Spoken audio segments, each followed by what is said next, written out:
사도행전 말씀을 계속 같이 나누다가 어린이 주일과 어버이 주일 때는 또 거기에 맞는 주제를 잠시 나누고 다시 사도행전으로 돌아가 보도록 하겠습니다.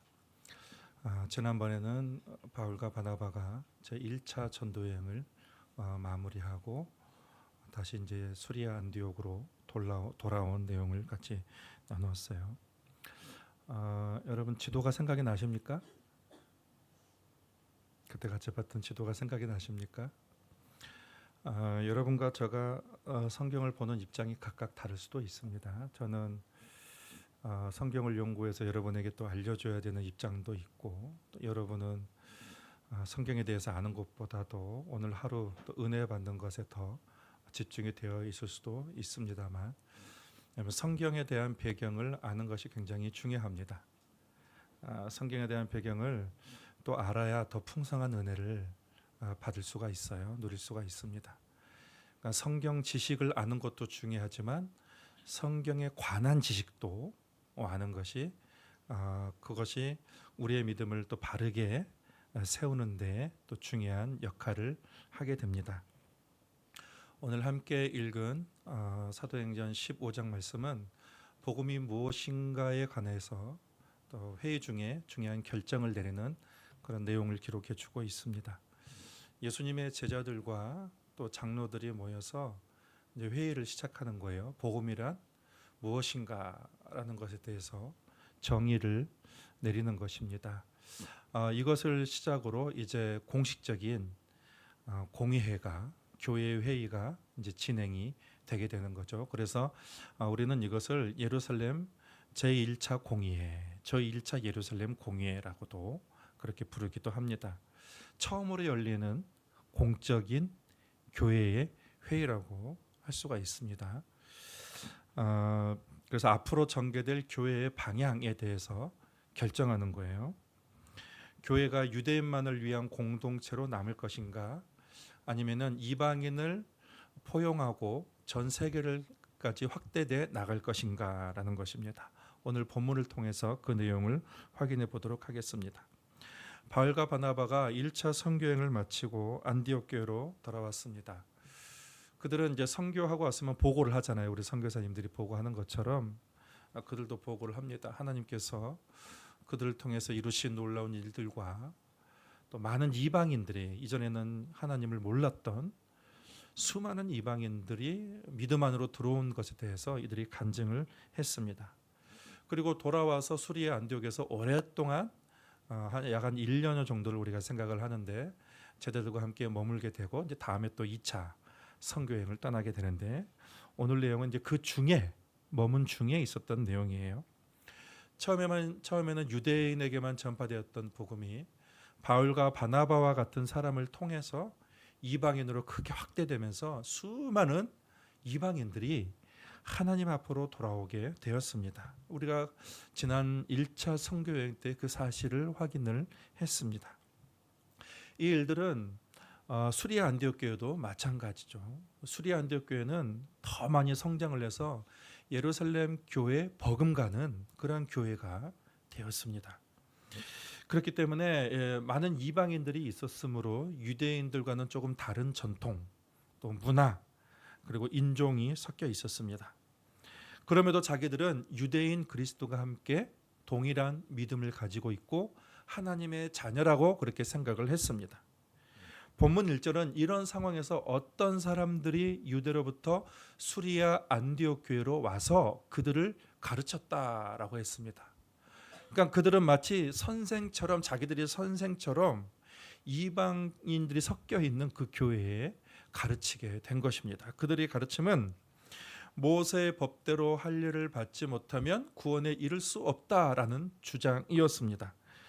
1절 하반절에 보면 너희가 모세의 법대로 할례를 받지 아니하면 능히 구원을 받지 못하리라 하니, 구원을 받으려면 할례를 받아야 한다라는 것이었어요.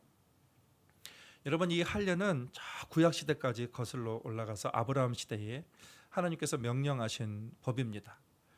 언약 백성이라는 외적인 표시예요. 그래서 이스라엘 모든 남자들은 다 할례를 받아야 했습니다. 그런데 여러분, 사실 이 할례는 언약 백성이라는 외적인 표시일 뿐 구원을 위한 절대적인 조건은 될 수가 없습니다. 이스라엘 모든 남자들이 다 할례를 받았으나 그것은 외적으로 할례를 받은 거지 내적인 할례를 받지 않는 이스라엘 백성들은 많이 있었어요. 외적으로는 하나님의 백성이지만 이 내면에서는 우상을 섬기고 하나님을 대적했던 이스라엘 사람들도 참 많이 있었다라는 것입니다.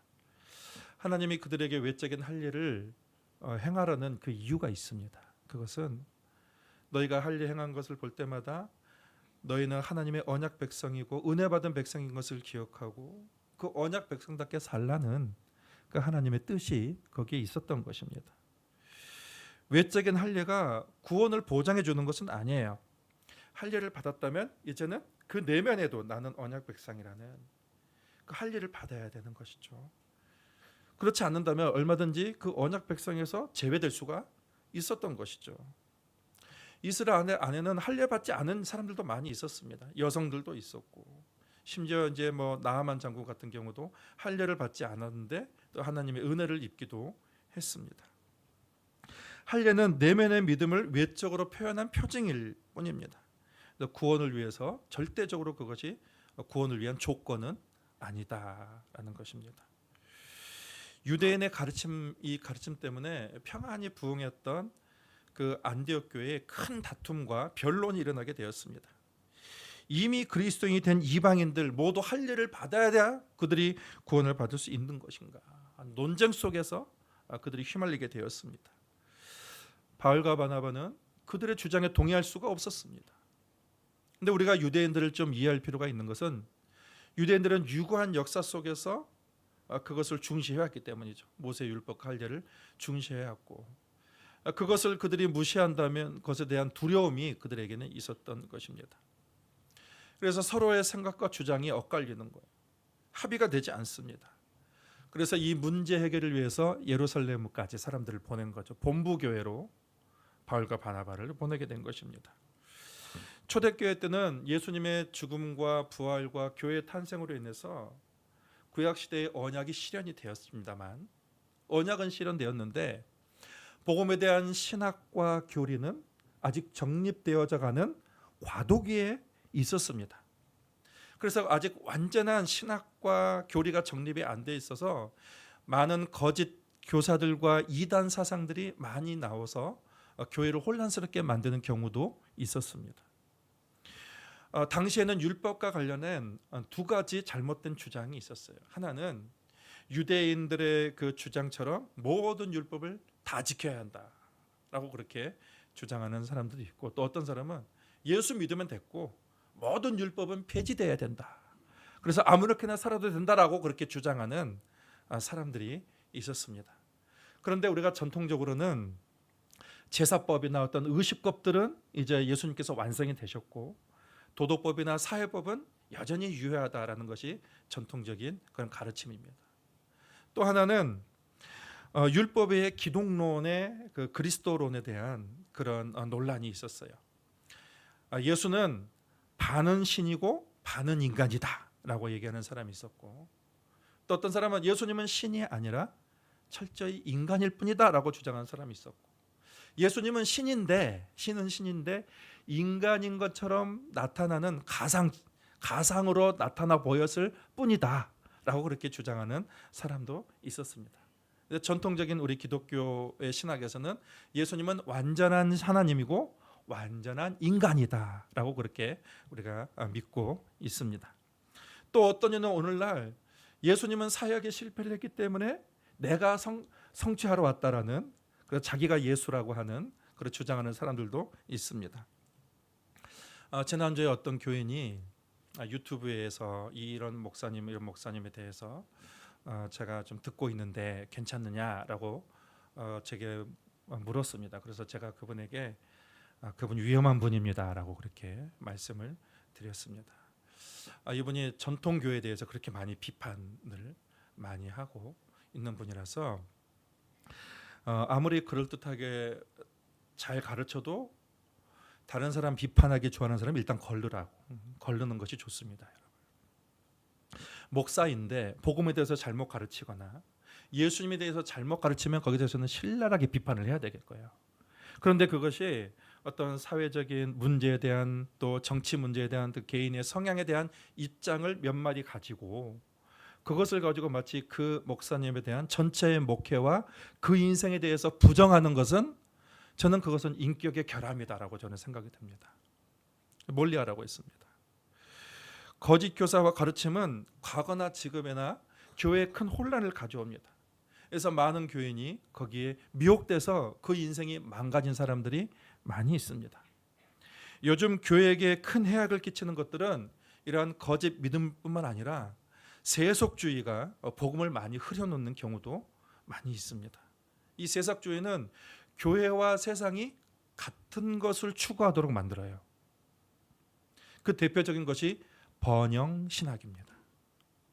이 번영신학이 뭐냐면 하나님이 원하는 대로 하나님이 원하시는 방법, 하나님의 원칙대로 내가 살면 그에 상응하는 그 번영을 하나님께서 주신다라고 믿는 거예요. 이게 왜 문제가 되냐면 번영신학은 하나님을 내 욕구의 충족을 위해서 내 소원의 성취를 위해서 나의 종교적인 행위와 도덕적인 선행으로 하나님을 감동시켜야 하는 하나님으로 전락시키는 거예요. 여러분, 우리가 종교적인 행위와 도덕적인 선행을 하는 것은 하나님의 은혜에 감격해서 그렇게 사는 것이지, 그것을 통해서 하나님을 좀 감격시켜서 그것을 통해서 뭔가 보상받으려고 하는 것은 아니에요. 그 잘못된 믿음입니다. 인간의 죄악된 본성이 그 바탕에 깔려 있는 것입니다. 존 파이퍼 목사님은 번영신학의 가장 큰 문제점은 사람들로 하여금 하나님이 주신 선물을 주시는 것보다 더 높게 만들어버린다라는 것입니다. 그로 인해서 사람들은 십자가에 달리신 예수님을 찾지 않는다는 거예요. BMW를 주신 하나님 예수님은 추구하고, 내 자녀를 명문대학에 보내주신 그 예수님은 추구하고, 나의 사업이 잘 되게 하고 내가 번영하게 하는 그 예수님은 추구하죠. 십자가를 쫓는 것은 멀리하게 만드는 그런 신학이라는 것입니다. 성경은요, 예수님을 따르기 위해서 내 모든 것을 버리라고 했어요. 그런데 번영신학은 완전히 바뀌었습니다. 나의 모든 것을 위하여 예수님을 따르라. 모든 것을 얻기 위하여 예수님을 따르라. 이게 번영신학이 가르치는 내용입니다.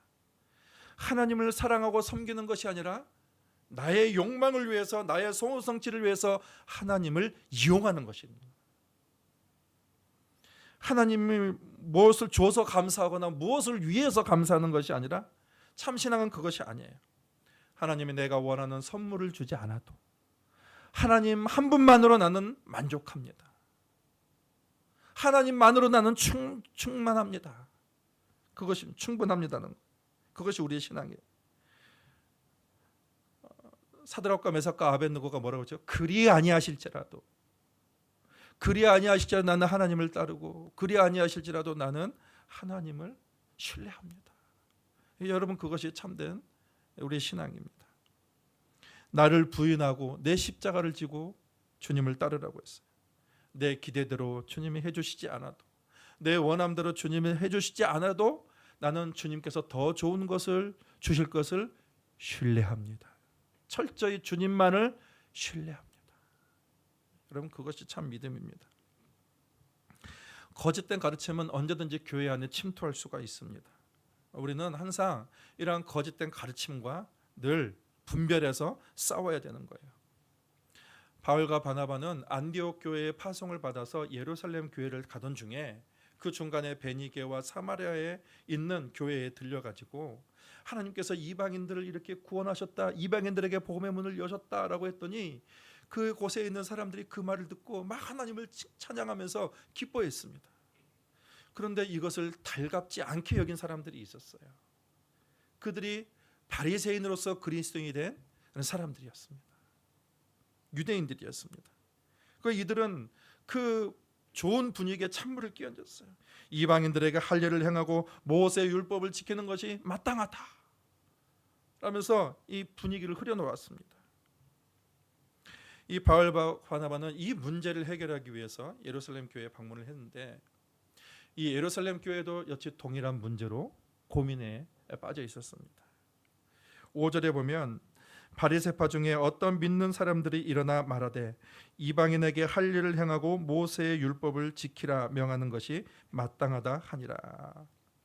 이제 이 문제로 이제 공회가 열린 거예요. 교회의 첫 번째 공식 회의가 여기에서 열리게 된 것입니다. 그 의제는 이방인들이 구원을 받기 위해서는 할 일을 받아야 되는가 말아야 되는가라는 그 의제였어요.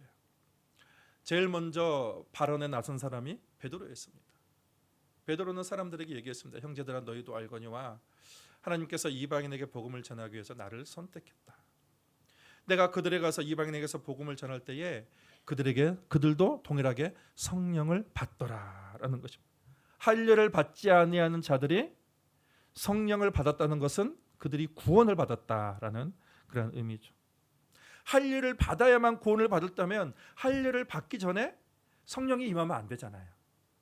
그렇죠? 그런데 이들이 할 일을 받기도 전에 이미 성령이 임했다는 것은 이것은 뭐예요? 이방인의 구원을 위해서 할례가 필수적이지 않다라는 것입니다. 할례를 받기도 전에 이방인들이 사도행전 2장에서 그들이 오순절 성령 받았던 것을 동일하게 받았던 성령을 이방인도 받게 되었다는 거예요.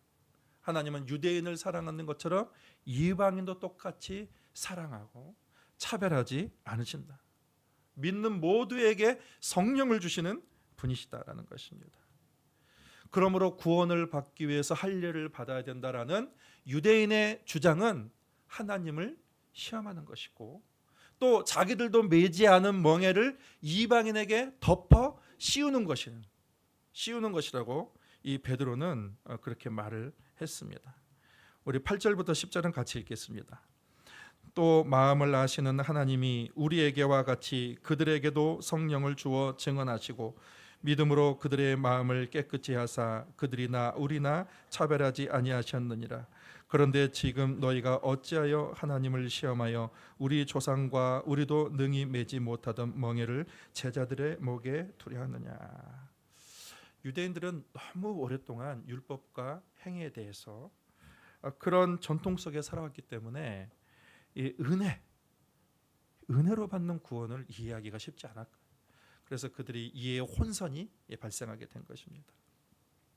여러분들 사실 우리가 구약 성경을 보면 이스라엘 백성들이 어떤 행위를 하기 전에 하나님의 은혜가 이미 그들에게 임했다는 것을 우리가 알게 되죠. 창세기 15장의 말씀을 보면 하나님께서 아브라함과 이제 언약을 맺으시는데 하나님이 아브라함에게 그 암소와 암염소와 또 숫양을 이렇게 쪼개서 마주 놓으라 그렇게 말씀하십니다. 그러면서 그 언약을 세우신 거거든요. 그러면서 이제 둘이 같이 그 사이를 지나간 그 언약을 세운 이유는 만약에 언약을 한쪽이 어길 시에는 이와 같이 쪼개질 것이다라는 거예요.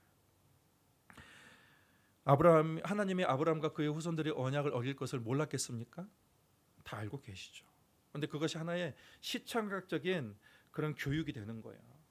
교육이 돼서 그것을 기억하게 되는 거죠. 언약 백성이다. 우리는 언약 백성. 할례도 마찬가지고 우리는 언약 백성이다라는 그런 교훈을 거기서 주는 것입니다. 그런데 이스라엘이 범죄했습니다. 하나님과의 언약을 깨뜨렸습니다. 그러면 어떻게 돼요? 그들이 쪼개져야 되죠. 근데 하나님은 그들을 쪼개지 아니하시고 예수께서 직접 이 땅에 오셔서 예수님이 먼저 몸을 다 찢기시고 인간이 져야 될 그런 죄의 대가를 주님이 다 지시고 주님이 찢기셨어요. 주님이 물과 피를 다 쏟아내셨다는 것입니다. 하나님은 아브라함과 언약을 맺으면서 그 미래까지 다 보고 계셨어요. 아브라함이 하나님 앞에 어떤 의로운 일을 하기 전에 하나님 앞에 어떤 대단한 공로를 세우기 전에 아브라함이 언약을 맺을 만한 어떤 자격을 갖추기 전에 자격 없는 아브라함에게 은혜로 언약을 맺어줬습니다. 그때 창세기 15장 보면 아브라함이 그것을 믿었다라고 했어요. 하나님이 믿으니까 그를 의롭다라고 그렇게 여기셨습니다. 이게 창세기 15장 6절 말씀이에요. 아브라함이 여호와를 믿으니 여호와께서 이를 그의 의로 여기시고. 이스라엘은 자기들도 은혜로 선택받았으면서 자기들도 은혜로 하나님께서 무조건적인 은혜로 구원을 받고 선택을 받았으면서 이방인들이 구원을 받으려고 하니까 조건을 내걸고 있는 거예요. 할례 받아야 된다. 니네 모세의 율법 지켜야 된다라고 조건을 내고 있는 거예요. 자기들도 매지 않은 주님이 주시하신 멍에를 이방인에게 자기들이 우월주의로 특권의식을 가지고 이방인에게 지금 멍에를 주고 있는 거예요. 자기들도 매지 못하는 그 멍에를, 자기들도 은혜를 구원받았으면서 자기들도 행위로 구원받지 못하면서 이방인에게는 뭔가 행위로 구원을 받도록 지금 멍에를 그들에게 주고 있는 거예요. 베드로가 그것을 참지 못하는 거예요. 그래서 베드로는 이방인이라고 차별하지 말라고 강하게 주장하고 있는 것입니다.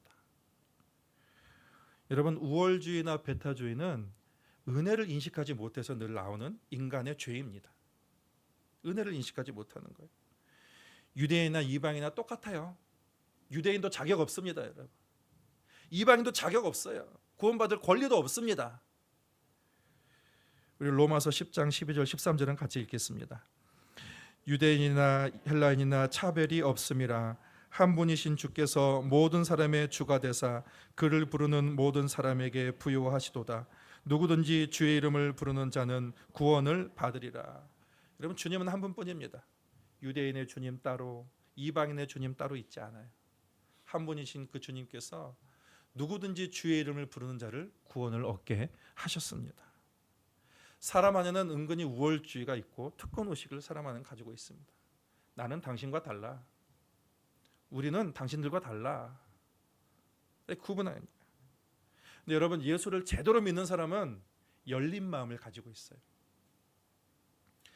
이 사울과 바나바가 이 수백 년 동안 그들 안에 있던 그 우월의식을 예수를 제대로 믿고 성령을 받으니까 깨트려 버려서 그들은 이방인에게 거침없이 나아가서 복음을 전하는 거예요. 자기 특권의식 내세우지 않고 마음껏 하나님의 복음을, 그 은혜를 나눠주는 거죠. 그런 역할을 하는 것을 봤습니다. 그래서 그들을 그 은혜를 누리기 위해서 자기 나름대로 어떤 특권의식, 우월주의를 가지고 어떤 규범들을 그들에게 제시하지 않았습니다. 오늘날 믿음 안으로 들어오는 성도를 가로막는 그런 교회 안에 율법들이 있습니다. 사도들은 영혼 구원 기뻐서 막 영혼 구원하고 있는데 이 사람들은 이거 틀리다, 이거 옳다, 계속 이것만 보는 전도도 안 하고 봉사도 안 하고 계속 그렇게. 아직도 여성 목사, 이게 남성의 우월주의가 있는 거, 우월주의적인 그런 뭐 정확하게는 모르겠지만 아직도 여성 목사 제도가 없는 데도 있고 여성 장로를 세우지 않는 곳들도 있습니다. 모르겠습니다. 어쨌든 뭐 신학일지도 모르겠지만 저는 그 한쪽에는 남성 우월주의도 좀 있다라고 생각이 듭니다. 내가 가지고 있는 그런 관점과 그런 그 문화를 가지고 타인을 함부로 그렇게 막 비난하는 것도 다 그 사람의 율법주의적인 성향이 있다고 저는 생각이 듭니다. 여러분, 율법의 정신은 사랑입니다. 사랑과 선한 양심에서부터 나오지 않는 모든 종교적인 그런 행위들은 그 율법주의입니다. 주님은 그런 사람들을 바리새인이라고 그렇게 말씀을 하셨습니다. 종교적인 행위는 열심히 하고 뭔가 신앙적인 활동들은 열심히 하나 그 안에 하나님을 향한 사랑이 없는, 하나님을 갈망하는 가난한 마음이 없는 거죠. 그리고 하나님의 사람들을 포용하고 받아들이고자 하는 이해도 없고 사랑도 없고 계속 정죄하는 거죠. 율법으로 정죄하면서 하나님에 대한 오해를 가지게 하는 거예요.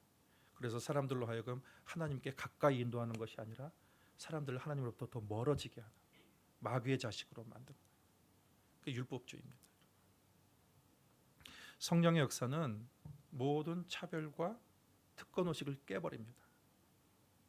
우월주의도 깨버려 열린 마음을 갖게 하는 것입니다. 그게 사도들이 가진 그런 사도들에게 역사한 진정한 성령의 역사죠. 마지막으로 11절 읽겠습니다.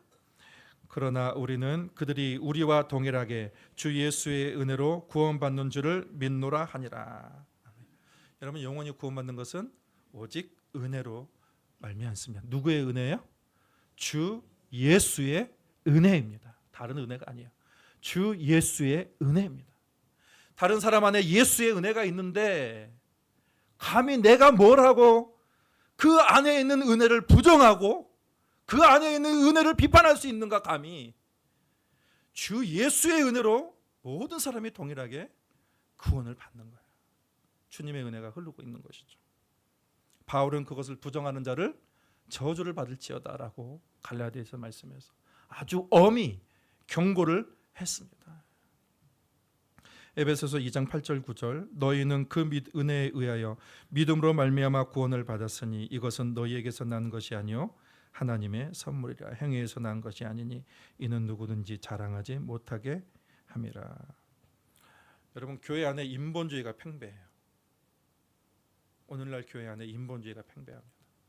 공로주의, 행위주의, 율법주의, 도덕주의, 이거예요.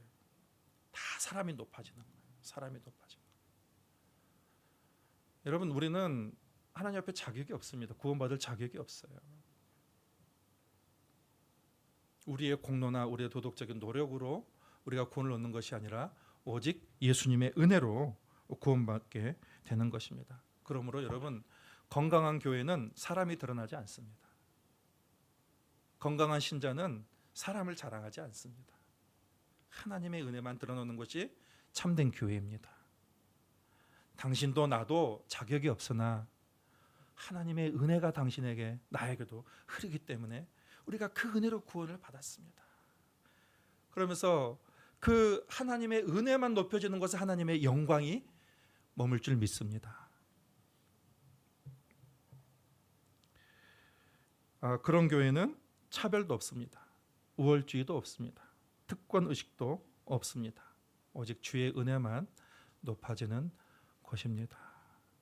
여러분, 하나님의 은혜에 감사하며 그 은혜만 자랑하는 그런 성도가 되기를 바랍니다.